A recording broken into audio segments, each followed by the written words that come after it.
Looking out my window, sun shining bright. What's good, y'all? Welcome back to the channel. Welcome back. Your boy Reese as always. It feels so good to be back, man. I have not sat in front of the camera in at least a week, so pardon my absence and excuse my rustiness. But let's go ahead and dive right into it, man. The Western Conference, Eastern Conference Finals is finally here.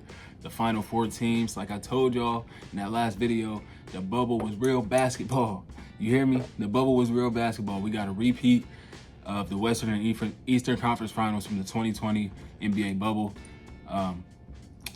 Let's get into it, bro. So coming into this game, the Los Angeles Lakers are the #1 defense, and the Denver Nuggets are the #1 offense. So this was bound to be a game, a series that, blows back and forth. Obviously, LA doesn't have, I'm not sure what they're ranked offensively, but they're nowhere near as efficient as Denver when it comes to that offensive side of the ball. And Denver is nowhere near as dominant or effective as LA on the defensive side. So that last night's game did surprise me. I'm not even going to cap. I turned it off last night. I had to come back and rewatch it after I saw the final score this morning to see how the Lakers, managed to close that gap. When I was watching this game, though, late in that fourth quarter, the Lakers were right there, bro. They were right there. They had it to a 3-point lead with just, 2 minutes left in the game. 3 minutes left in the game. Denver calls a timeout, and they only scored, 5 more points for the rest of the entirety of the fourth quarter. So I'm like, they were right there, bro, right there. It just slipped away. The hot start that Jokic got off to, this man ended the first quarter with 12 rebounds. 12 rebounds, and nearly half of them were offensive. The Denver Nuggets had 5 offensive rebounds in the first 3.5 minutes. And in that first quarter, they out-rebounded the Lakers 22-6. This man, Anthony Davis, ended the first quarter with just 1 rebound, ended the first half with 2. He was getting dominated out there on the glass, especially by Jokic. Literally, damn near out-rebounded LeBron James, or he had damn near just as many rebounds as LeBron James and Anthony Davis combined for the game. Anthony Davis and LeBron combined for 22 rebounds. Jokic ended with 21. In that first half, the man had 19 points, 16 rebounds, and 7 assists. Like, dude came out here trying to set a statement. No more Joel Embiid in my mind. I gave Joel the upper edge of being the best center in the league because of the defensive prowess that he has. No more of that shit, bro. Jokic is currently averaging a 30-point triple-double going back to last series against Phoenix, bro. No way, bro. Joel Embiid is not putting on like this for Philly. Obviously, the man is at home. So, that's a whole nother series. That's all the way over. So, I'm not even going to speak on that. But Jokic is that man. The dude hit a 30-footer to end the third quarter. He hit a 30-foot 3 over Anthony Davis in the third quarter, bro. Like, even in that first quarter, in the first half, he was really giving AD that business, giving him the work in the paint, making it look easy. Like, Anthony Davis coming into in this entire postseason has been the best post defender, and Jokic was making that nigga look like Frank Kaminsky. Like, not saying like Anthony Davis was like just getting hold out there, but come on now, like, as Jokic was giving him that work. Jamal Murray getting his shots off so smooth and efficiently. The man only missed 8 shots in the game, and half of them was from deep. He is the X factor for the Denver Nuggets, believe it or not.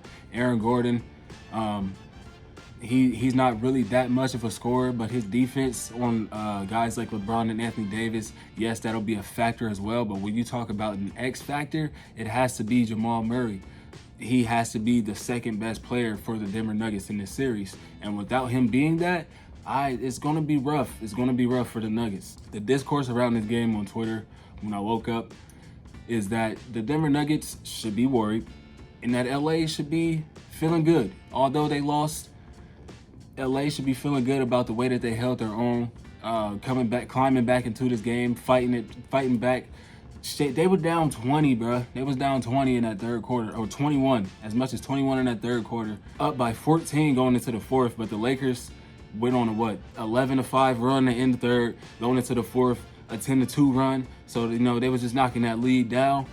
Denver in that second half, the second half of the second half really kind of fell apart and was just letting LA get whatever they wanted. LeBron James was able to get to the rim easily all game, to be honest. I wish he was more aggressive, but this is game one. Filling them out. I feel like LeBron James, and as long as he's been in the Western Conference, game one has always been a filler out game for him. For some reason, I don't know why he doesn't go as hard in game. I mean, but against the Warriors, game one against the Warriors, that was definitely a LeBron James game, but it was also an Anthony Davis game. That was the real story of why they won that game. But LeBron did come out aggressive in that game. But for this one, they really needed LeBron to be LeBron. Anthony Davis ended up with 40 points, but he started off really, really slow in his game. 2 for 7, getting boxed up on offense. Really, Jokic making it hard for him. Jokic even blocked his shot. He had 2 blocks in the first quarter, Jokic. And I believe they were both on Anthony Davis. So just getting really boxed up in that first half, but managed to, clean that shit up, thankfully, ending up with 40 points and only 10 rebounds. Like I said, he only had 2 rebounds for the entire first half. Anthony Davis he had a game like Jokic where he had 10 rebounds in that first quarter against the Warriors. I forget what game it was, but he literally almost had a double-double in the first quarter. If we could get that same production from Anthony Davis that we got in the Warriors series, that game specifically, come on, man. Or game one when he had 30 and 23, come on, man. Like, that's what they needed. Thankfully, guys like Rui Hachimura came to play off the bench, 17 points for the Lakers. I think 17 of the 20. So big ups to him. I think I just heard a report that D'Angelo Russell is going to be coming off the bench in place of, Rui Hachimura is going to be in the starting lineup in place of D'Angelo Russell, who will be coming off the bench. I've been calling for Darvin Ham to bench him since that Memphis series. He's not been good. I'm gonna just be honest with you. Even though he'll put up like 15, sometimes 19 to 20 points, his shooting efficiency is just so bad. His defense is it's hard to watch sometimes, bro. So, and he doesn't play make as good as I thought he could for this team. So what is he really out there doing? Last night, the Lakers backcourt got completely outplayed by the Denver backcourt in almost every aspect. Scoring for sure, Jamal Murray ended up with 30. KCP ends up with 21. We didn't even talk about KCP yet. The nigga had 12 points in the third quarter, ended up with 21 on 52% shooting. That's the kind of role. That's a legit role player. He plays his role to a T. He was hitting 3-point shots. He was getting to the rim. Causing mayhem for his former team. The Lakers backcourt is really going to have to step up and try to match that production that Denver is bringing. Thankfully, Austin Reeves, for whatever reason, they had him at the 3 because they want to run that small lineup with D'Angelo Russell and Dennis Schroeder. Like I said, Russell's getting pulled, so it'll be Schroeder at the 1, most likely, Reeves at the 2, Hachimura at the 3, Bron and AD 4 and 5. That's a much more fit lineup for this matchup, the Denver Nuggets. I can understand why Rui came off the bench or didn't get much play time in that last series because the Golden State Warriors are a much faster team than his Denver Nuggets team. Michael Porter Jr. is not that fast, especially when you talk about with the ball. The man's slow as hell. He's really just a guy that's looking to rise up over you and be able to knock it down because of the height advantage that he does have over a majority of his matchups. Rui Hachimura is 6'7", 6'8", somewhat of a physical guy. I'll give him that, and he can hold his own down there in the post defensively against a guy like Michael Porter Jr. if he tries to get that step back, one dribble fade, or if he's running around like Rui won't have to worry about getting beat off the dribble or getting outran around screens because this is not a Stephen Curry or a Klay Thompson. This is Michael Porter Jr., who is essentially a spot-up guy. So I love that adjustment from Darvin Ham. Get that size out there.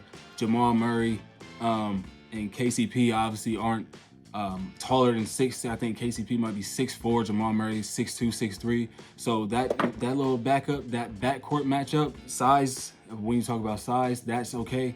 But they definitely needed someone else out there guarding Michael Porter Jr. as opposed to an Austin Reeves who could just get rose up over and shot over. And speaking of Michael Porter, the man had the quietest 15 and 10 double-double I've ever seen in the playoffs. I didn't even realize he had 10 rebounds because it was just that quiet. But thankfully he did, because Aaron Gordon struggled to rebound the ball tonight. Just 3 rebounds, excuse me. But like I said, Nikola Jokic really held it down for them on the rebounding tip with 21. And I would be remiss if I did not mention the game that Bruce Brown had, bro. This dude, no, when you talk about a role player, that is the guy right there.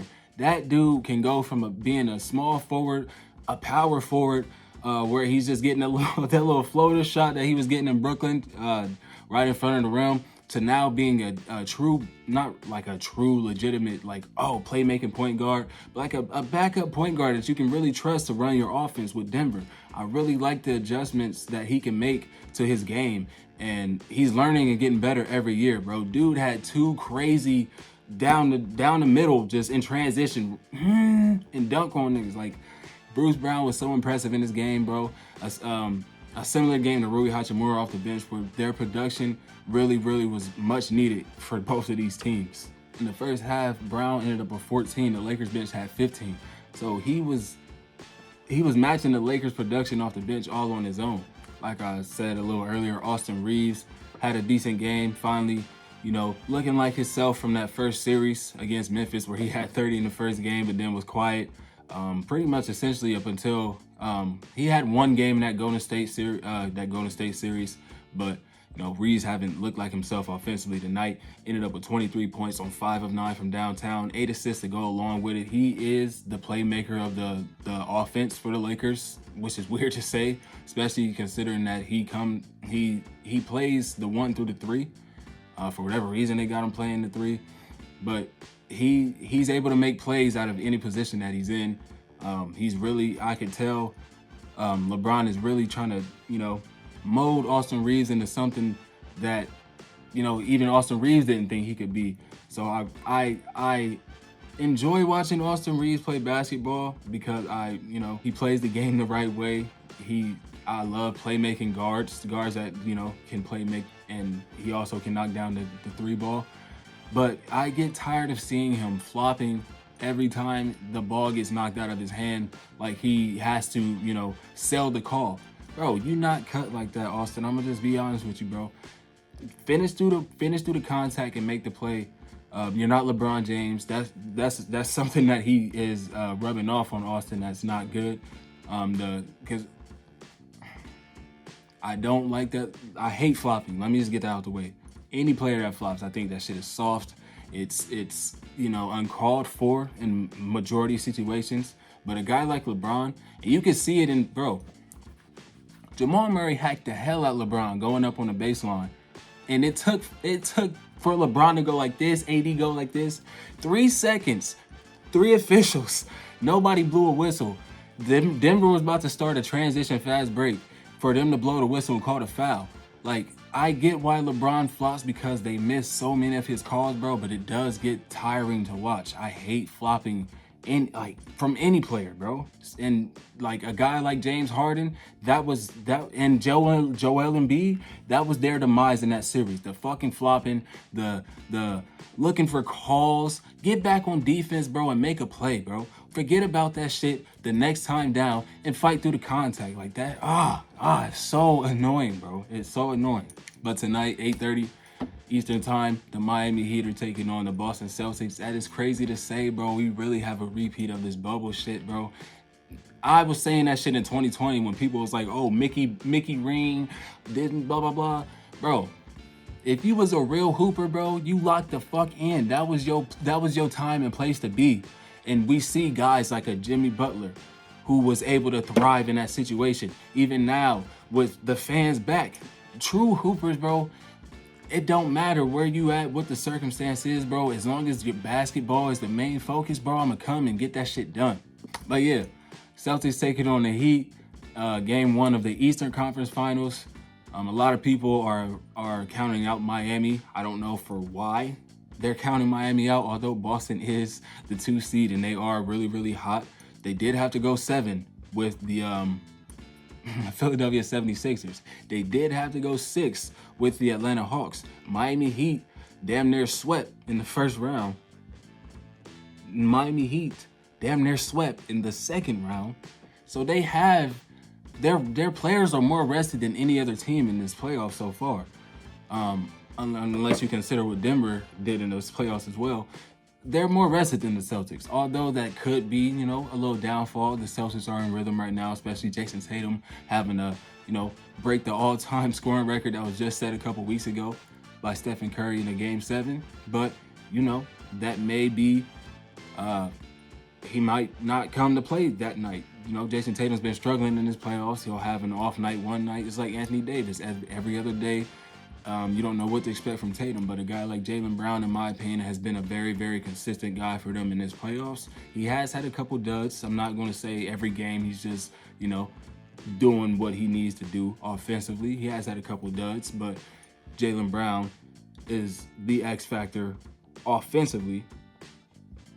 Jason Tatum, it is weird to say, but Jason Tatum would be the X factor in that series. And then for Miami, I believe it has to be like a Kyle Lowry, like one of the older guys, Kyle Lowry or Kevin Love, one of those veterans coming in and really, you know, making their mark. I don't see that really happening, so I might run that back and say like a Caleb Martin or a Gabe Vincent. That's more realistic. Or maybe Max Strus, like one of those guys that could really fill up the points. Yeah, video's getting way too long, bro, so I'm gonna end it right there. I appreciate everybody tuning in. I will try not to have such a long gap between content. Just, you know, life, man. But I appreciate everybody tuning in. If you're new, subscribe. If you like the content, go ahead and hit the button, bro.